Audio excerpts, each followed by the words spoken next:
வணக்கம் மக்களே. இந்த வீடியோவில் டேமேஜான ஒரு பழைய ஃபோட்டோ ஒன்று வச்சுருக்கேன். இந்த ஃபோட்டோவை நல்லா ஹை குவாலிட்டி அப்படி மாற்றுறது அப்படிங்கிறத தான் பார்க்க போகிறோம். பிக்சரை பார்த்தீங்கன்னா ஒரு டூப்ளிகேட் போட்டுக்கலாம். கண்ட்ரோல் ஜே கொடுங்க, அப்படி இல்லைனா நீங்கள் ட்ராக் பண்ணி இந்த ப்ளஸ் சிம்பிளில் விட்டிங்கன்னா ஒரு டூப்ளிகேட் போட்டுரும். டூப்ளிகேட் போட்ட லேயரை ரைட் கிளிக் பண்ணிவிட்டு கன்வெர்ட் டு ஸ்மார்ட் ஆப்ஜெக்டாக நீங்கள் வந்து மாற்றிக்கலாம். அதாவது இது வந்து அவசியம் இல்லை, மாற்றணும் அப்படின்னு அவசியமே இல்லை. எதுக்காக அப்படிங்கிறத நான் வந்து ரெண்டாவது சொல்கிறேன். இந்த பிக்சரை முதல்ல நம்ம ஹை குவாலிட்டியாக மாற்றணும். அதுக்கப்புறம் இதில் இருக்க டஸ்ட் எல்லாத்தையும் ரிமூவ் பண்ணணும். இதுக்கு ஃபோட்டோஷாப்பில் சூப்பரான ஒரு ஆப்ஷன் இருக்குது. அது என்ன அப்படின்னு கேட்டிங்கன்னா, நியூரல் ஃபில்டரில் ஃபோட்டோ ரெஜிஸ்ட்ரேஷன் அப்படின்னு பார்த்தீங்கன்னா ஒரு ஆப்ஷன் இருக்குது. அதை நம்ம ஆன் பண்ணாலே போதும். ஓரளவு நமக்கு இதில் இருக்கக்கூடிய டஸ்ட்டு அப்புறம் பார்த்திங்கன்னா பிக்சரோட குவாலிட்டி நம்மளுக்கு என்ன பண்ணும் அப்படின்னா அதை இம்ப்ரூவ் பண்ணி கொடுத்துரும். இப்போ என்ன பண்ணிக்கலாம், ஃபில்டர் போயிட்டு நியூரல் ஃபில்டரை நம்ம வந்து கிளிக் பண்ணிக்கலாம். நியூரல் ஃபில்டர் வந்ததும் கடைசியாக இருக்க அந்த ஃபோட்டோ ரெஜிஸ்ட்ரேஷன் அப்படிங்கிறத நம்ம என்ன பண்ணிக்கலாம், ஆன் பண்ணிக்கலாம். இப்போ நான் ஆன் பண்ணிட்டேன். இது மேலே இருக்க 2 ஆப்ஷனும் இந்த ஃபோட்டோவோட குவாலிட்டி இம்ப்ரூவ் பண்ணுறது. ஃபேஸில் நல்ல டீட்டெயில் வேணுங்கிறதுனால இந்த இடத்துல என்ஹான்ஸ் ஃபேஸ் அப்படிங்கிறத நான் நல்லா பார்த்தீங்கன்னா இன்க்ரீஸ் பண்ணிக்கிறேன். ஒரு 85 பாயிண்ட் வச்சுக்கிறேன். அங்கங்கே பார்த்தீங்கன்னா நிறைய ஸ்க்ராச்சஸ் இருக்குது. அதனால் நம்ம என்ன பண்ணிக்கலாம், இந்த ஸ்க்ராட்ச் அப்படிங்கிறத என்ன பண்ணிக்கலாம், ஃபுல்லாக நம்ம வந்து 100 வச்சுக்கலாம். ஸோ இப்போ என்ன பண்ணோம், இதில் இருக்கக்கூடிய அந்த சின்ன சின்ன ஸ்க்ராட்ச் எல்லாத்தையும் ஆட்டோமேட்டிக்காக நமக்கு ஃபோட்டோஷாப்பே ரிமூவ் பண்ணி கொடுக்கும். இப்போ பார்த்தீங்கன்னா ஸ்க்ராட்சை வந்து ஓரளவு ரிமூவ் பண்ணிடுச்சு. இது ஒரிஜினல், இது எடிட்டிங். Original, editing. ஒரிஜினலில் இருந்து எடிட்டிங்கில் ஓரளவு நமக்கு நல்ல டீட்டெயில் பார்த்தீங்கன்னா எடுத்து கொடுத்துருச்சு. இப்போ நம்ம ஓகே அப்படின்னு கொடுத்துக்கலாம். இப்போ பார்த்தீங்கன்னா உங்களுக்கு இந்த இடத்துல ஒரு ஸ்மார்ட் ஃபில்டர் அப்படின்னு ஒரு ஆப்ஷன் வந்துடும். ஸோ எதுக்காக இந்த ஸ்மார்ட் ஃபில்டர் அப்படிங்கிற ஆப்ஷன் இதில் வருது அப்படின்னு கேட்டிங்கன்னா, இந்த பிக்சரை டூப்ளிகேட் போட்டதும் நம்ம வந்து கன்வெர்ட் டு ஸ்மார்ட் ஃபில்டர் அப்படிங்கிற மாதிரி நம்ம என்ன பண்ணோம், ஸ்மார்ட் ஆப்ஜெக்ட்டுக்கு சேஞ்ச் பண்ணோம். இந்த ஸ்மார்ட் ஆப்ஜெக்ட்டில் மாற்றுறதுல என்ன பெனிஃபிட் அப்படின்னு கேட்டிங்கன்னா, நீங்கள் ஃபில்டரில் போய் ஏதாவது அப்ளை பண்ணிங்கன்னா அது உங்களுக்கு இந்த இடத்துல பார்த்தீங்கன்னா கீழே ஸ்மார்ட் ஃபில்டராக வந்துடும். சரி, இந்த ஸ்மார்ட் ஃபில்டர் வர்றதுனால என்ன பிரயோஜனம் அப்படின்னு கேட்டிங்கன்னா, இப்போ நான் அந்த நியூரல் ஃபில்டரை டபுள் கிளிக் பண்ணுறேன் அப்படின்னா என்ன பண்ணோம், திரும்ப நியூரல் ஃபில்டர் உள்ள நமக்கு என்ன பண்ணோம், வந்துடும். இதில் நம்ம என்ன அட்ஜஸ்ட்மெண்ட் பண்ணமோ அது எல்லாமே இருக்கும். இதே போல் நீங்கள் கேமரா ரா ஃபில்டர் இந்த மாதிரி விஷயங்கள்லாம் பண்ணுறீங்கன்னா இங்கே வந்து உங்களுக்கு லிஸ்ட் மாதிரி விழுந்துடும். அதை நீங்கள் வந்து ரெண்டாவது ஒரு சில விஷயங்கள் மாற்றினா கூட உள்ளே போய் உங்களால் மாற்றிக்க முடியும். அதுக்காக தான் இந்த ஸ்மார்ட் ஃபில்டர். இப்போ ஒரு நியூ லேயர் போடலாம். நியூ லேயர் போட்டுட்டு இந்த பிக்சரில் இருக்கக்கூடிய டஸ்ட்டெல்லாம் நம்ம ரிமூவ் பண்ணணும். ரிமூவ் பண்ணுறதுக்கு ரொம்பவே சூப்பரான டூல் ரிமூவ் டூல். அந்த டூலையும் நம்ம எடுத்துக்கலாம். ரிமூவ் டூல் எடுத்துகிட்டு நம்ம என்ன பண்ணிக்கலாம், தேவையான இடங்கள்லாம் மார்க் பண்ணி அதை ரிமூவ் பண்ணிக்கலாம். ஃபஸ்ட்டு பார்த்திங்கன்னா இந்த மூக்கில் இருக்கக்கூடிய இந்த சின்ன கருப்பு அதை நம்ம என்ன பண்ணிக்கலாம், இந்த மாதிரி மார்க் பண்ணிவிட்டு மேலே ஸ்மார்ட் ஆல் லேயர் அப்படிங்கிறத வச்சோம்னா இங்கே நியூ லேயர் போட்டிருக்கோமா, அதில் என்ன பண்ணும், இதுக்கான அந்த சோர்ஸை எடுத்து இங்கே வந்து லேயராக கிரேட் பண்ணிவிடும். ஸோ இதுக்கப்புறம் பார்த்தீங்கன்னா எங்கெங்கெல்லாம் டஸ்ட் இருக்கோ அங்கெல்லாம் நீங்கள் மார்க் பண்ணிக்கலாம். இப்போது இங்கே ஒரு மார்க்கிங் போட்டுக்கலாம். இந்த மாதிரி போட்டாச்சு. கீழே ஒரு மார்க்கிங் இந்த மாதிரி போட்டுக்கலாம். எல்லா இடத்துலையும் ஒரே நேரத்தில் மார்க் பண்ணாதீங்க. அப்படியே கொஞ்சம் கொஞ்சமாக மார்க் பண்ணி ரிமூவ் பண்ணுங்கள். இப்போ பாருங்கள், இதையும் ரிமூவ் பண்ணிடுச்சு.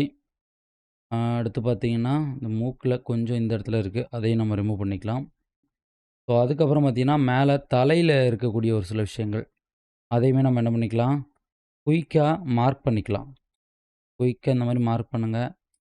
மார்க் பண்ணிவிட்டு இந்த மாதிரி மார்க் பண்ணிக்கலாம்.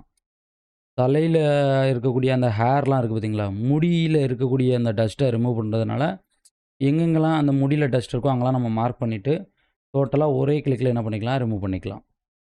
இப்போ பார்த்தீங்கன்னா நமக்கு ரிமூவ் பண்ணியாச்சு. அடுத்து பார்த்தீங்கன்னா இந்த உதட்டில் லைட்டாக ஒரு சின்ன டஸ்ட் இருக்குது. இது எல்லாம் பார்த்தீங்கன்னா ரொம்ப டேமேஜான ஒரு படம் அப்படிங்கிறதுனால அந்த பிக்சர் வந்து ஸ்கேன் பண்ணி எடுத்தது தான். ஸ்கேன் பண்ணி எடுத்த பிக்சரில் இவ்வளோ டேமேஜ் இருக்குது. அப்புறம் ஷார்ட்டில் இருக்கக்கூடிய இந்த ஒரு சில டேமேஜை நம்ம ரிமூவ் பண்ணணும். ஸோ அதுக்கு இந்த மாதிரி மார்க்கிங் நம்ம பண்ணிக்கலாம்.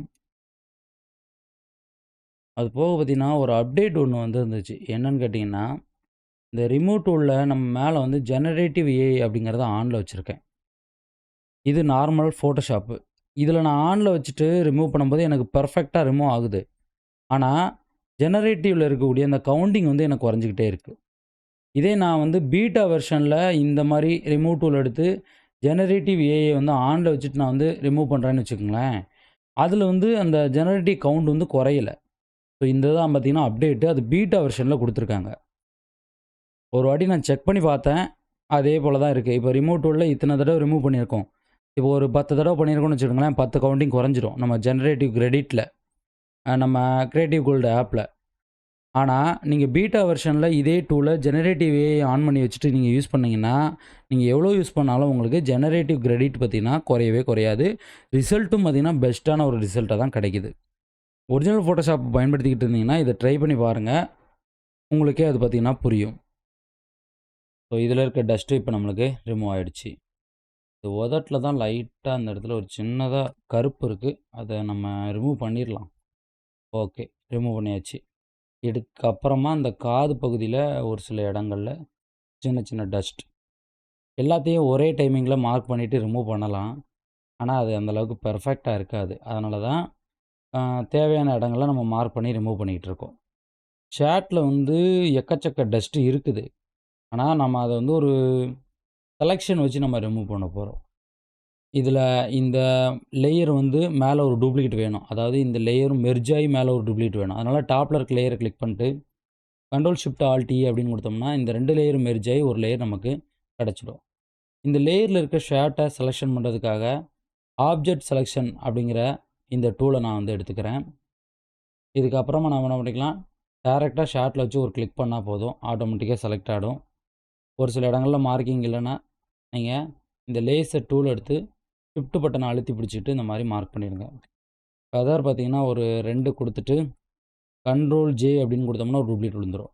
ஸோ இதுக்கப்புறம் இத எப்படி ரிமூவ் பண்றது அப்படின்னு கேட்டீங்கன்னா, கண்ட்ரோல் எல் குடுத்தீங்கன்னா உங்களுக்கு இந்த ஆப்ஷன் வரும். இதுவுமே நீங்க வந்து கன்வெர்ட் டூ ஸ்மார்ட் ஆப்ஜெக்ட்டா மாத்திக்கங்க. இப்போ கண்ட்ரோல் எல் குடுக்குறேன். இதில பார்த்தீங்கன்னா, நான் என்ன பண்றேன், இந்த லெவல்ஸ்ல ஒரு சில அட்ஜஸ்ட்மென்ட் பண்றேன். இங்க அழுத்துனோம்னா ரொம்ப டஸ்ட் தெரியுது. அதேபோல இந்த ஷேடோவ கொஞ்சம் இங்க தள்ளிக்கலாம். இந்த ஹைலைட் லைட்டா தள்ளிக்கலாம். சேட் வந்து லைட்டா பிரைட் ஆயிருக்கு. ஆனா, இங்க டஸ்ட்டு நெறைய தெரியுது. ஸோ, அதுக்கு என்ன பண்ணிக்கலாம், அவுட்புட் லெவல்ஸ் அப்படின்னு இருக்கா? இதில லெஃப்ட் சைடு இருக்கிறத இந்த மாரி நீங்க மூவ் பண்ணிட்டு வந்தீங்கன்னா, சேட்ல அந்த இருக்க டஸ்ட் எல்லாம் ரிமூவ் ஆயிடும். அப்புறம் டாப்ல இருக்க அந்த ஷேடோ மட்டும் லைட்டா இன்னும் கொஞ்சம் இந்த மாரி நீங்க வந்து எடுத்துட்டு வந்தீங்கன்னா, உங்களுக்கு ஒரு நல்ல டீட்டெயில் பார்த்தீங்கன்னா கிடைக்கும். இது இன்னும் பத்தலன்னா, இன்னும் கூட இது நீங்க என்ன பண்ணிக்கலாம், இந்த மாரி எடுத்துட்டு வரலாம்.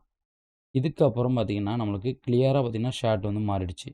இல்ல இன்னுமே ஒரு சில டஸ்ட்லாம் இருக்கு அப்படின்னா, அத நீங்க வந்து தனியா வச்சு ஏதாவது டூல் யூஸ் பண்ணி ரிமூவ் பண்ணிக்கலாம். இந்த பேட்ச் டூல் இந்த மாரி, அப்படி இல்லன்னா ஸ்பாட் கில்லிங் பிரஷ் இந்த மாரி பிரஷ்ஷ வச்சு நீங்க வந்து ரிமூவ் பண்ணிக்கலாம். இப்போ நாம இந்த லெவல் போட்டது இங்க வந்து ஸ்மார்ட் ஃபில்டர்ல இருக்கும். கரெக்ஷன் பண்ணணும் அப்படின்னா, நம்ம என்ன பண்ணிக்கலாம், இது உள்ள வந்து தேவைக்கு ஏத்த மாரி இத கரெக்ஷன் பண்ணிக்கலாம். இப்போ பார்த்தீங்கன்னா, இந்த ஒர்க் நமக்கு ஃபினிஷிங் ஆயிடுச்சு. இது வந்து ஒரிஜினலு, இது எடிட்டிங். Original, editing. ஒரிஜினல்ல ஃபேஸு, டீடெயிலு எதுவுமே இல்ல. ஆனா எடிட்டிங்ல நமக்கு ஒரு நல்ல குவாலிட்டியான ஒரு அவுட்புட் பார்த்தீங்கன்னா கிடைச்சிருக்கு. இது எல்லாமே ஃபோட்டோஷாப்ல இருக்கக்கூடிய ஆப்ஷன பயன்படுத்தி தான் நம்ம என்ன பண்ணியிருக்கோம், இந்த பிக்சர வந்து கிளீன் பண்ணி எடுத்திருக்கோம். அதுவும் முக்கியமா அதில இருக்கக்கூடிய அந்த ஃபோட்டோ ரெஸ்டரேஷன் அப்படிங்கிற ஆப்ஷன் மூலமா நெறைய விஷயங்கள் அதில இருக்கக்கூடிய டஸ்ட்ட ரிமூவ் பண்ணியாச்சு. அ ஒரு 1/4 பங்கு மட்டும் தான் நம்ம என்ன பண்ணியிருப்போம், பெயிண்ட் பண்ணி ஒர்க் பண்ணியிருப்போம். சரிங்களா? மீதி முக்காவாசி பங்கு பார்த்தீங்கன்னா, ஃபோட்டோஷாப்ல இருக்க அந்த ஃபோட்டோ ரெஸ்டரேஷன் அப்படிங்கிற ஆப்ஷனே நமக்கு எல்லாத்தையும் கிளீன் பண்ணி குடுத்துருச்சு. இது வந்து ஒரிஜினலு, இது எடிட்டிங்.